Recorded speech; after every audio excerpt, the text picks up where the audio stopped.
Let's start by navigating to the Catalog section. Click on Add Catalog, provide a catalog name, and select the appropriate business vertical. Once the catalog is created, I click on the catalog card to proceed inside and manage catalog items. To add items in bulk, click on Import.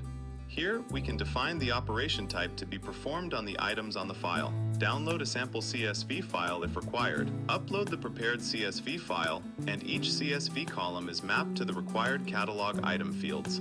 From the item list, you can view item details, edit existing items, or delete them as needed.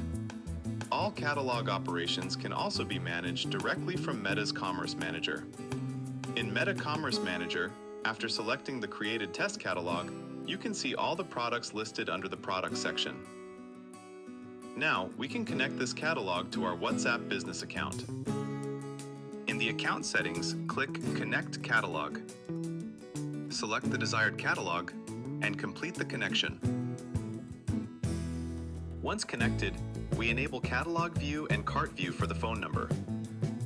Finally, on the phone display, you can see the WhatsApp business number showcasing the connected catalog, with all items visible and ready for customer interaction. Thank you for watching.